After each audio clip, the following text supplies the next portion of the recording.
Hello, students, and welcome to this virtual college fair.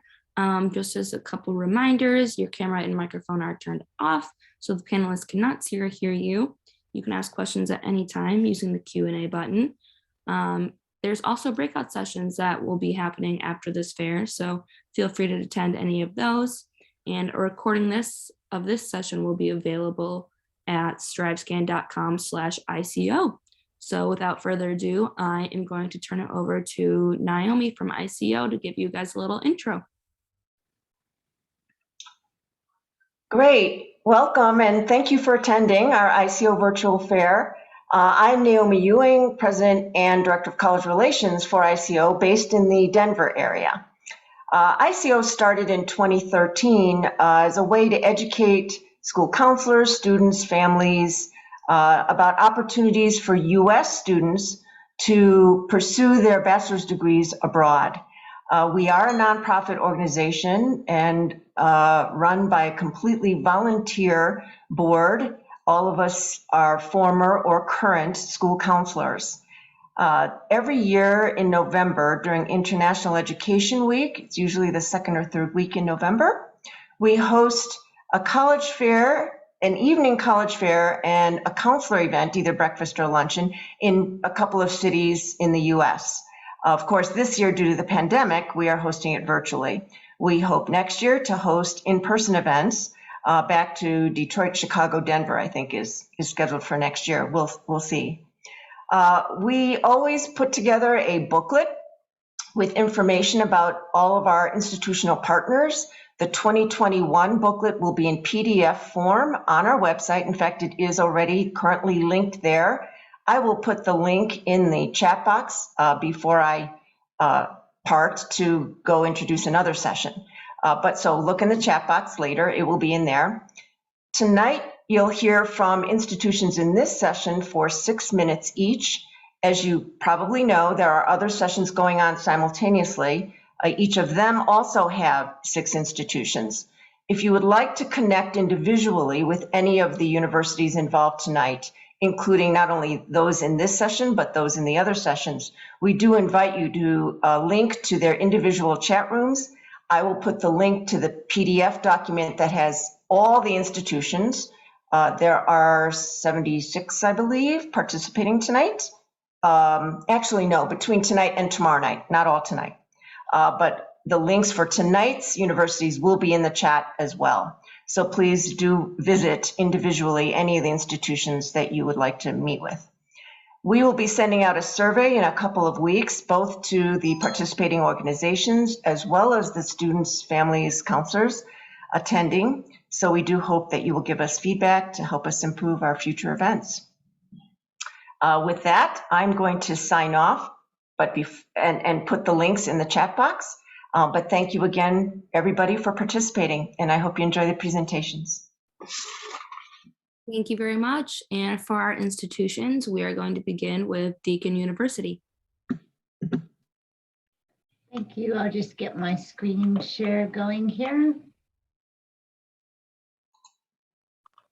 So hi, everyone. My name is Tori Ellenberger, and I represent Deakin University, which is based in Melbourne, Australia. And I myself, though, am based in North Carolina, so on a much friendlier time zone for us to connect. So when we often think about Australia, some of the things that come to mind are its beautiful nature and wildlife and the friendly locals. We don't forget about those koalas and kangaroos. And of course, if you've had either Tim Tams or Vegemite, you're quite familiar with some of the delicacies. But there are a lot of things about Australia that we don't necessarily think of immediately. And one of those is getting an education in Australia. Australia is home to some of the world's best universities, and Deakin ranks among them. So I'm here to tell you a bit about Deakin and Australia in and of itself. So geographically, Australia is similar to the size of the US, with a population of around 25 million people. And that's equivalent to roughly the size of the population of California. 1 in 4 Aussies are born overseas. And much like a lot of the Australian universities at Deakin, we have more than one campus. So this map here will show you the map of Australia. The pink state is our state, Victoria, and all of our campuses are based in that state of Victoria. Our main campus is based just about 25 minutes outside of the Melbourne CBD. Melbourne is one of Australia's greatest cities, I think. I lived there myself for about 5 years, and it has been voted one of the world's most livable cities for many years running.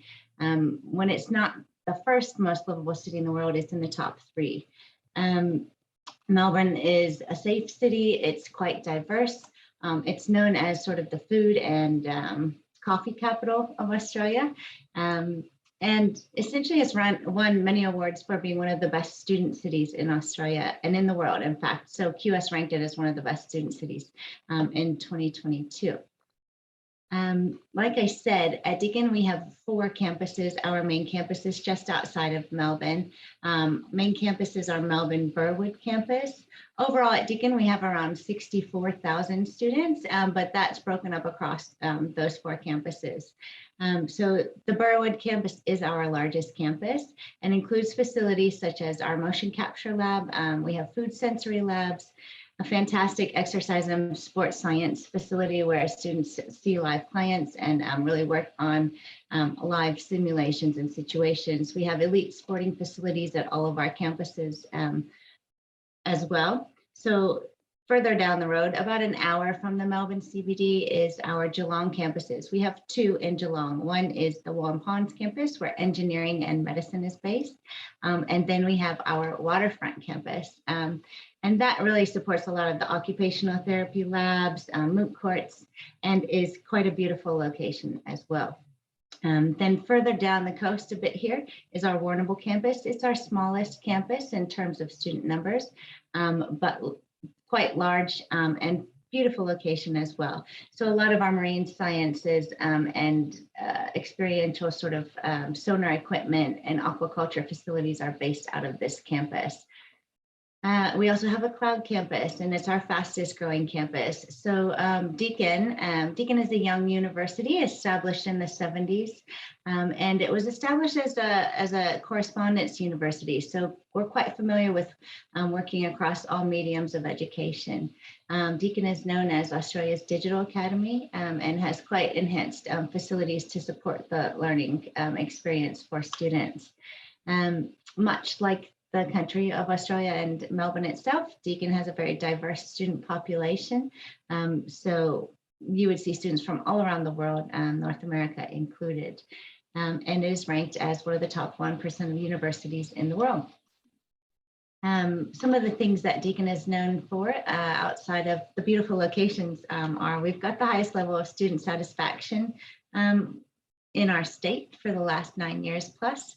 And we also have very advanced career services. So most of our units or classes would provide an opportunity for you to have hands-on or experiential learning as part of your degree.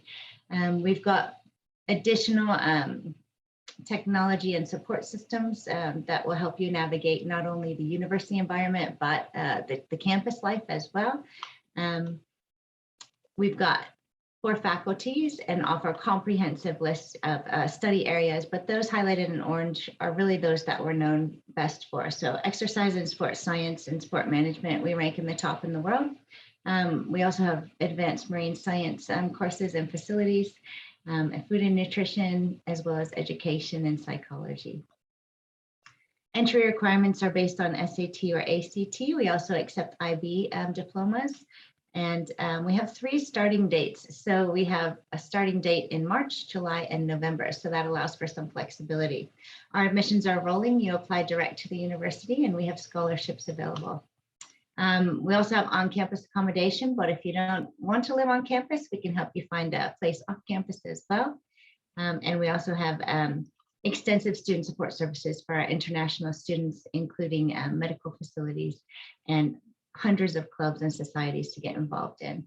My details are here. I hope that you'll connect with me and I can answer any questions you might have about studying at Deakin. Thank you. Thank you so much. Up next, we have NUCB. Thank you very much. Good morning from Japan. So my name is Freddie Mason. I'm the Assistant Director of Admissions here. And today I'd like to talk to you about NUCB. We are a private institution. We have over 80 years of history.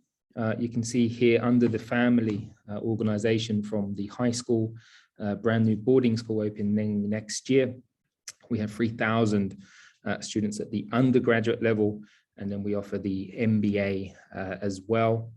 Recently just becoming triple accredited, the 111th in the world.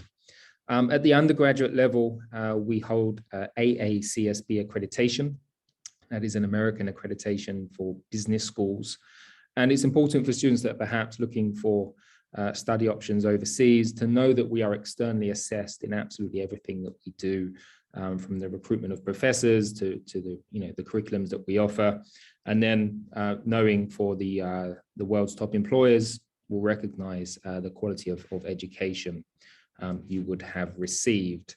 In terms of location, we are in the center of Japan. If you've never been to this beautiful country, it's the third most populous city. It's known for its access. You can see here to jump on the bullet train to be in Osaka, Kyoto, but also I think the students enjoy the fact that we're surrounded by beautiful nature, as well as being, a medium-sized city. I love showing that picture of the castle in the background of those high-rise buildings.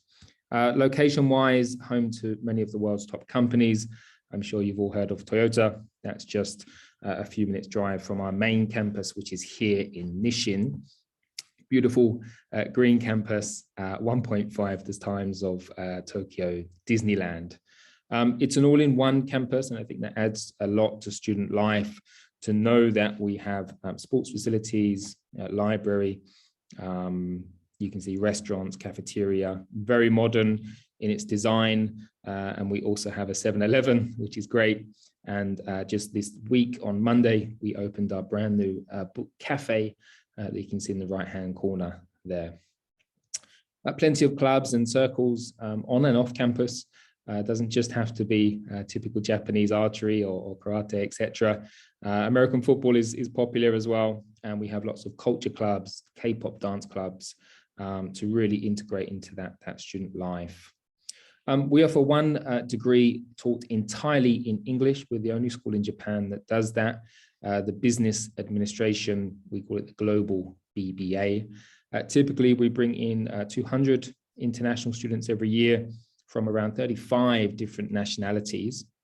The curriculum itself is fixed. The students get to study all of the components that make a business successful.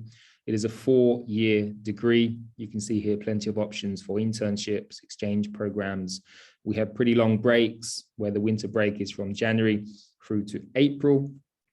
The main reason I believe that students choose us is because of the way that we teach. Average class size is 35, and we have something called an active learning discussion-based classroom where students learn from case studies. So practical learning. Typically, these are Harvard Business School, Ivy Business School cases, learning from real examples where companies have had a particular situation, and we ask the students to put themselves in that role of a decision maker to give them, in a safe educational environment, the opportunity to make those big level decisions. Typically, we have one class per day that lasts for 200 minutes. There's a lot of onus on the students to do self-independent study rather than lecture-based. Plenty of opportunities off campus to experience Japanese culture. We have exchange programs, double degrees as well. We have more than 100 partners, plenty of benefits and plenty of scholarships to take those on as well. Tuition is here. The total tuition for 4 years is $44,000, around 11K per year before any scholarship. Living costs, we estimate around $800 per month. That includes everything from rent, food, and daily expenses. We guarantee the dorms. You can stay for as much as 4 years, private, male and female only. You have your own shower as well. Japan typically is spring intake, but we also have the fall for international students that starts in September. Applications very straightforward. I'll be here to help you if you do submit an application. We are holistic If you looked at the way of the case study, we're truly looking for the best fit for that. Plenty of scholarships, they're automatically considered. They'll be announced with your acceptance letter. Merit-based can be a MacBook, tuition reduction up to 90% equivalent, IB diploma for those that get 32 points or higher, discount rent, study abroad, as well as small government scholarships. We're offering free demo lessons if you have the chance. Actually today, 3 p.m. Japan time, we've got a consumer psychology class, and then through to January, we're talking about Uber and the sharing economy. Okay, so thank you very much for listening. My details are here if you need to get in touch. Thank you. Thank you so much. We will now turn it over to Middlesex University. Thank you.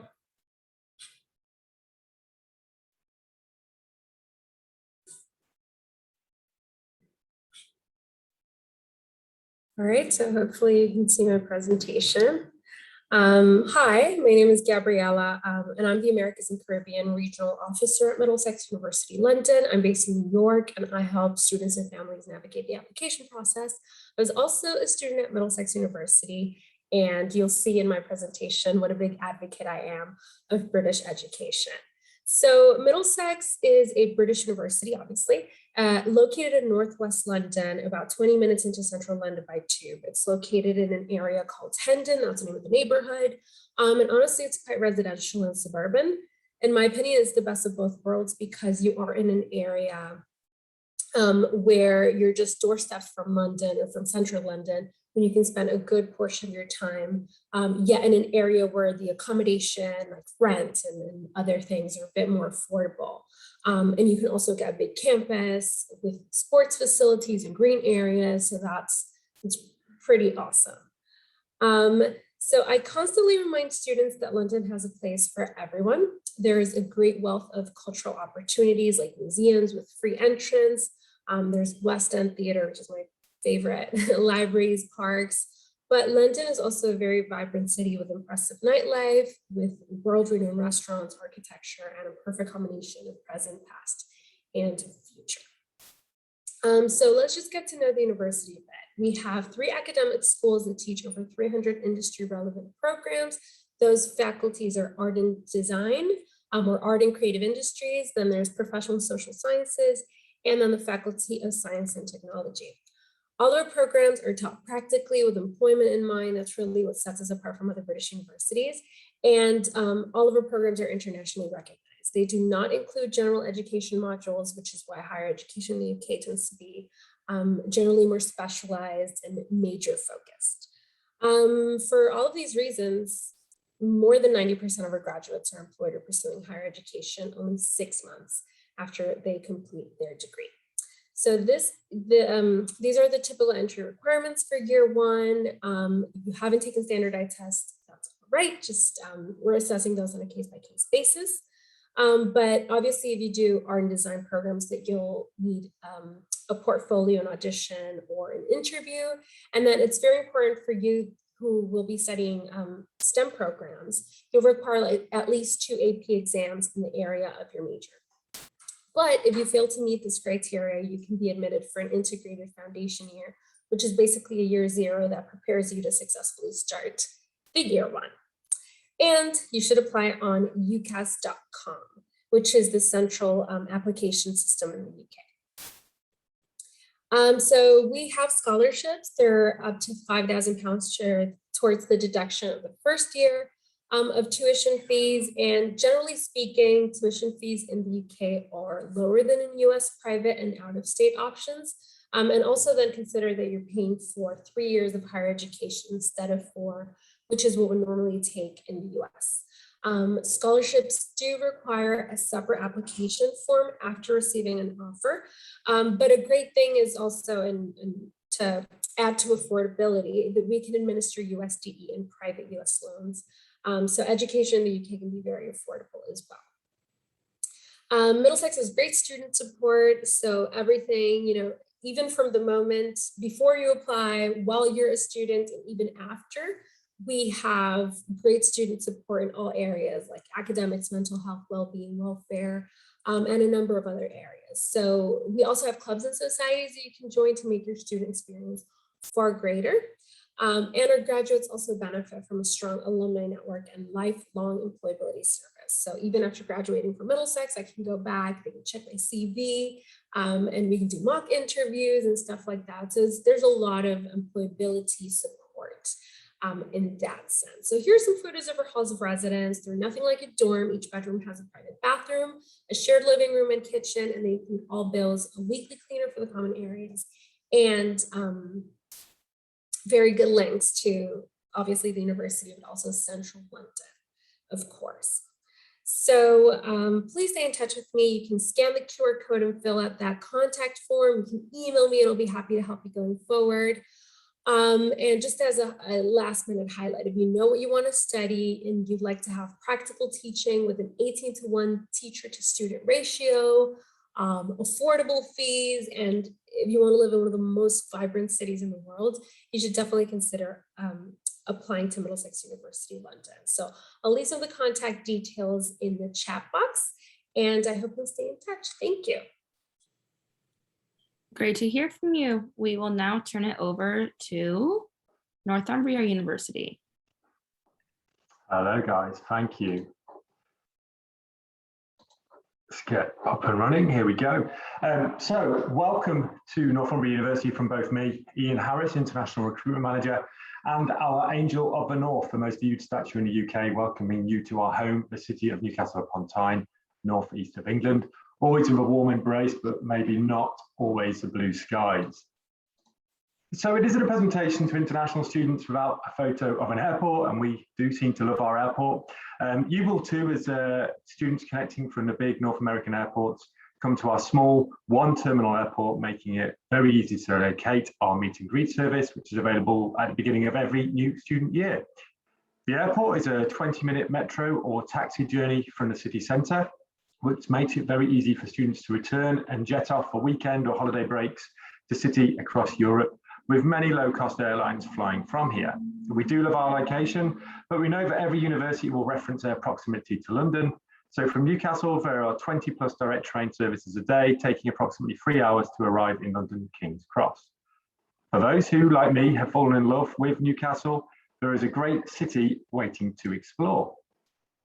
So from the Angel, another warm welcome awaits you from the local Geordies and their wonderful regional dialect. It is English, but you might need a translator just as you get used to those regional tones. Newcastle is a medium-sized UK city with a population of around 300,000 people. It is as close to a college city as you can get, with 2 large universities in the city centre, and during term time, 1 in 6 of the population is a student. The city has a welcoming and vibrant reputation, a passion for sport, especially our English Premier League team, Newcastle United, and an appetite for a great night out. For those seeking something a little quieter, you can easily access World Heritage sites like Hadrian's Walls, famous castles, national parks, and miles of beautiful coastline. Newcastle also benefits from a relatively small footprint, so it's a walking city. And students find themselves very familiar with their surroundings in no time, and that brings a sense of safety, reassurance, and we do have a reputation for being one of the safest university cities in the UK. Newcastle is certainly small enough to be familiar, but big enough to live. And from the river, just seen here, you can walk 20 minutes up through the city to our campus. Northumbria University is in the heart of the city of Newcastle. It's a university on an upward trend across international, national and subject rankings, a top 50 UK ranking, a top 450 global ranking, the highest ranked young university in the global rankings from the UK. We are making an impact both globally and locally. And I love the opportunities that students have to inform and be informed by industry, whether during the classes by former graduates, including figures like Sir Johnny Ive, designer of the iPhone, AirPods watch, or out on placements such as nurses in hospitals, computing scientists at Microsoft, or sports management students on the Olympic Organising Committee. Our internationally recognised accreditations, practice-led teachings and opportunities for industrial placements contribute to an excellent reputation for graduate employability. We have a comprehensive offer at Northumbria with over 200 3-year majors. We offer single honour majors with some joint honours and major minors within the same core subject. We do have a very strong profile in computing science, design, sports management, sports, nursing, and these prove to be the most popular with American students who want a fast track into vocational professions. The majorities of our majors will offer a year-long placement or further study abroad. For those who want something different, there's an opportunity to study out an international year in business with our partner, Amsterdam University of Applied Sciences. And although it makes me very jealous if there are some aspiring male or female soccer players, Northumbria has partnered with AICHI Soccer Academy, combining selected majors with a pro-level development programme. Newcastle is a very affordable city to live, partly why I've decided to stay here since I graduated in 2004. Living costs are very affordable with student discounts available for pretty much everything. You can live on campus at Northumbria if you want. University accommodation is guaranteed for all international students. The majority of accommodation is within a 5-minute walk of the campus. We don't have campus meal plans per se. But we do have lots of opportunities for students to cook themselves and find reasonable cost accommodation nearby. Living and studying in England is in many ways similar to the US. We have clubs and associations that you would likely find in US colleges. We do have a very strong sports offer at Northumbria, particularly in soccer, volleyball and athletics. And sport is very passionate theme in the city and on campus. Our average cost of attendance is just under $100,000 for a 3-year major, inclusive of our global scholarship, which is automatically awarded to all enrolled international students. We also have a Raise Me Micro Scholarship of up to $2,000 for US applicants. Students can use their financial aid for most UK universities, including Northumbria, and you can complete your form just as you would do in the US. What is different is the application process. Students will apply to their major as well as the university, with a decision predominantly being made on academic grade. At Northumbria, we consider all applications with or without your test scores, although there may be some subject-specific requirements, and I'm happy to help and advise. So thank you from the heart of our campus, pictured here. I hope you enjoyed this quick introduction to our offer at Northumbria, and please feel free to scan to arrange a one-to-one meeting, and I do hope to hear from you soon. Thank you. Thank you so much. Up next, we are going to have University of British Columbia. Thank you very much. There we go. Hi, everyone. My name is Emma Hurlbert, and I'm an international student recruiter and advisor at the University of British Columbia. And today I'll be sharing with you a little bit more information about UBC in terms of our academic excellence, 2 stunning campuses, and opportunities for student involvement, so that you can start to determine for yourself if UBC would be a good fit for you. UBC is a public research university in Canada, and out of over 25,000 universities worldwide, we are consistently ranked among the top 40 research universities in the world and one of the top 3 universities in Canada. Now, as a student, this means that your professors are also leading researchers in their fields, and they're actively conducting cutting-edge research on both of our campuses, which you have the opportunity to get involved in. UBC has also been ranked as the most international university in North America, with just over 18,000 international students that come from 166 different countries across our 2 campuses. Now, this means that you'll have the opportunity to learn from your amazing professors, but also from your peers and from their diverse lived experience that they bring. So you'll graduate from UBC with a truly global perspective. As mentioned, we have 2 campuses, UBC's Vancouver campus in the city of Vancouver and UBC's Okanagan campus in the city of Kelowna. These campuses are about 4 hours drive apart, so you'll apply to and take all of your classes at one or the other.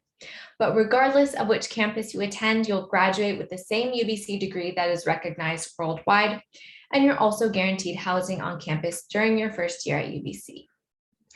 Our Vancouver campus is located in the vibrant and multicultural city of Vancouver, located on the Pacific Ocean and surrounded by picturesque mountains.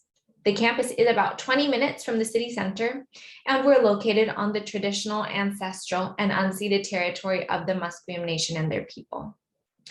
This campus is home to about 45,000 undergraduate students, and it is a self-contained campus community with state-of-the-art facilities, sports fields, museums, restaurants, and theaters. So there's always something to keep you busy, both on campus and definitely in the city as well. Now, for those of you who might prefer a mid-sized campus, UBC Okanagan's campus in the city of Kelowna might be a good fit for you. Kelowna is a mid-sized city in the interior of BC. It's a very young and fast-growing city, and it's home to a thriving tech industry. This campus is situated in the territory of the Silks Okanagan Nation, and this campus is home to about 10,000 undergraduate students. This campus has unique city campus partnerships and more than 1,000 research projects currently underway. So it's a great place to plug into a close-knit community. Now, in terms of academics, UBC offers 260 undergraduate majors. We offer degrees in fields such as the liberal arts, business, and STEM, and we also have some unique programs in applied biology, kinesiology, and forestry. So I encourage you to visit our website and explore all of the programs that we have.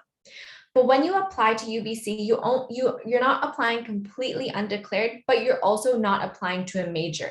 You'll apply to a general degree program, and that's what I've listed here on the screen.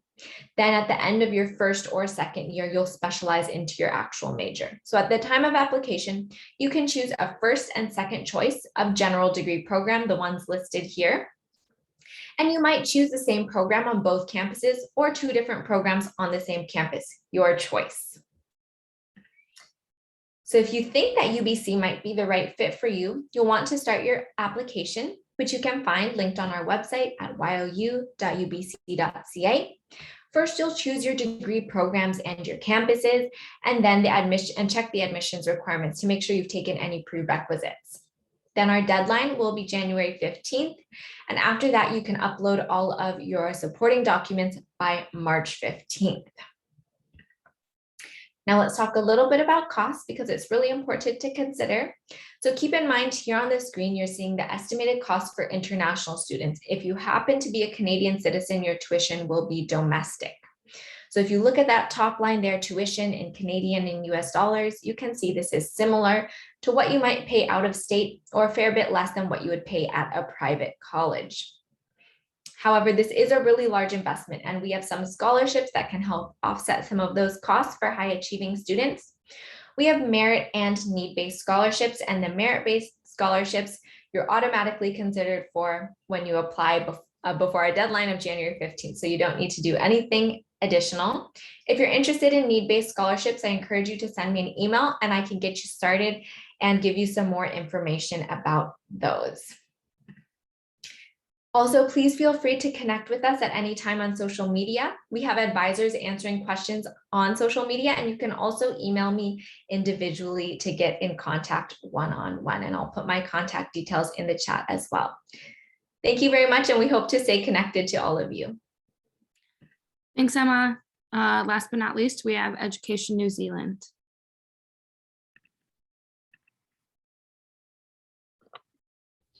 Kia ora koutou. Hello everyone. My name is Lewis Gibson. I'm a Field Director for Education New Zealand.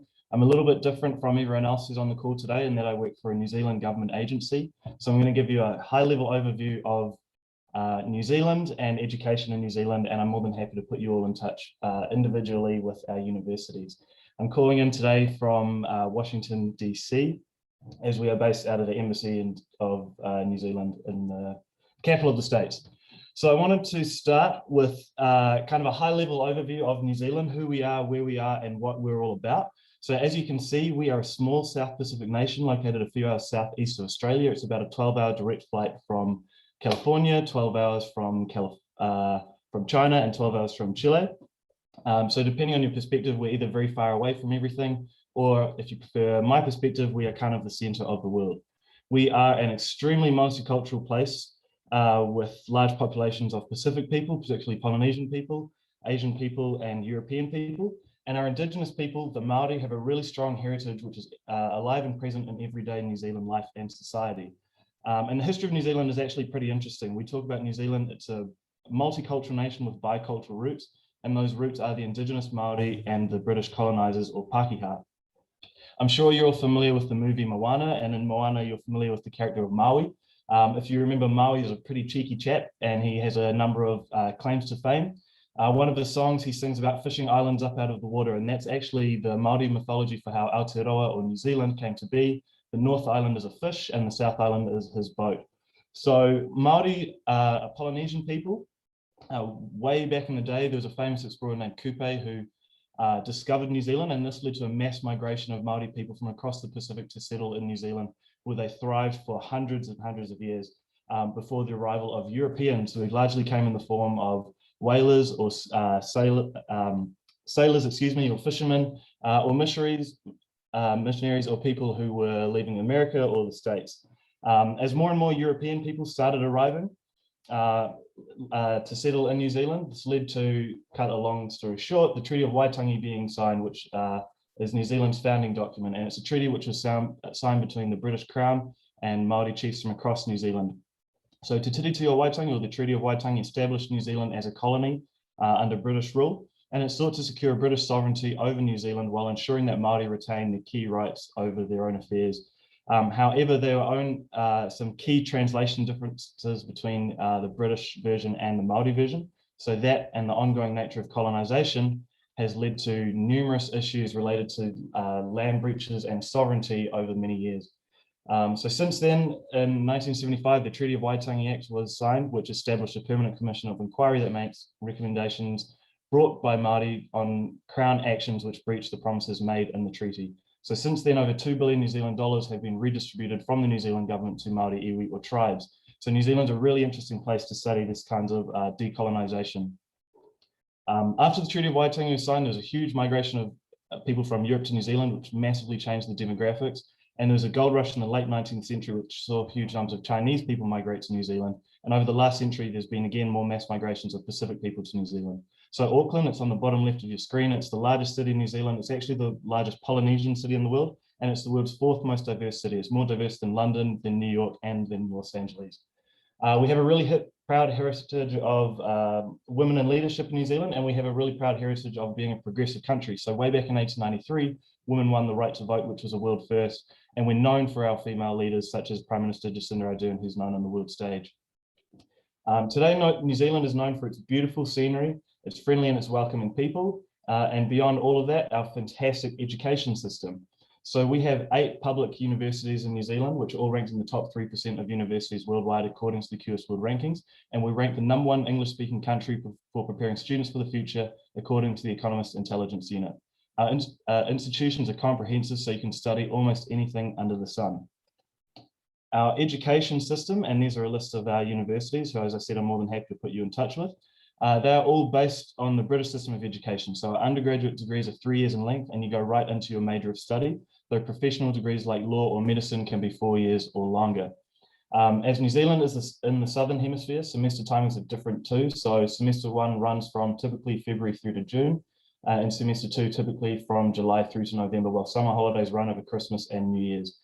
The difference in semester timing is important to keep in mind if you're thinking of doing summer internships, as the second semester will start in July and could cut into your internship schedules.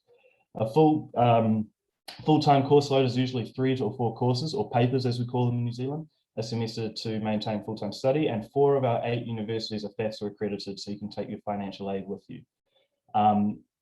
As I said, all our institutions are comprehensive. The differences are mainly in terms of the specialities or the types of lifestyles that you can have down in New Zealand. And with that being said, I'm more than happy to go into even greater detail if you come and visit the Zoom room after this, or you can reach out to me at lewis.gibson@nz.govt.nz, and I'll be more than happy to give you some information. I think that's me. Kia ora, thank you very much. Thank you so much. And it looks like we do have a couple minutes of extra time. So if I could ask you all to turn your videos back on, I would like to pose a question to the group. If we could just go in the order that you presented, what advice would you give someone going through the college process? Yeah, so I think it's important that you seek out advice from those of us who are here to help you get in contact with various people around the university. So representatives are here to help you. That's why we're here, and really take advantage of us and our ability to connect you in further to resources and people at the university that you might want to learn more from. I think from my side is just to truly think what you want to get out of your degree. Certainly think of, location, size, environment. I think there's a lot of questions that you can write down to think about, before you head off into the process. And I think students are a valuable resource. I think most universities, if not all, will put you in touch with current students so you can get an insight into, their daily lives and if that would be a good fit for you or not. Yeah, all good stuff. I would say if you're applying for a British university, because UCAS only gives you 5 choices, I would say do your due diligence and do the research much sooner.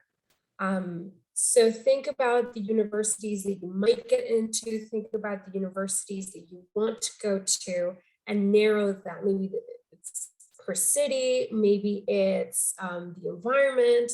So just narrow that down and do your research much sooner.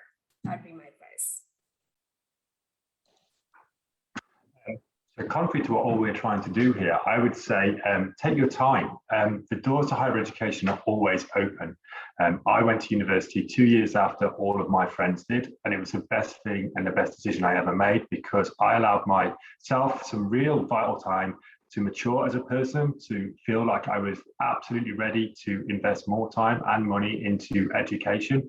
And I was really much more assured about what I wanted to do and why I wanted to do it. And it was not in any way detrimental to my experience. So I would always say to everyone, take time and don't feel that it's a decision you have to make now. If you don't feel you're ready for it, those doors are always open. And for me, I think finding a university that's the right fit for you in terms of values, university culture, and campus life is really important. Finding somewhere where you'll be happy and you'll thrive is really going to make you so much more successful than attending a university based on just rankings and numbers, but somewhere where you don't feel is a good fit. So prioritizing getting that fit and really thinking about your own values when choosing the universities that you want to apply to, because that's what's really going to set you up for success, both in your academics and in your personal life as well. Kia ora. I think everyone said everything that I would say, so I kind of want to build on what Ian, Freddie, and Emma said. And essentially, there's fantastic universities all around the planet. As evidenced by this call, these are all top universities on this call today. So you really can't go wrong. I would just say, take your time and do what you want. Don't listen to what other people expect of you. Study what you want and you'll get the most out of it. Wonderful. Thank you all so much. And that is about our time. Thank you, students, panelists, for joining us. After you close the window, there's going to be a quick 5-question survey. We appreciate any feedback you might have. Attend additional sessions. There are going to be some breakout rooms after this one. Go ahead and sign up for those and join them. There's going to be some great panelists, some great answers in there. And a recording of this session will be available at strivescan.com/ICO. So with that being said, everyone have a great rest of your night. Freddie, have a great rest of your day. And thank you so much for joining us. See you, everyone.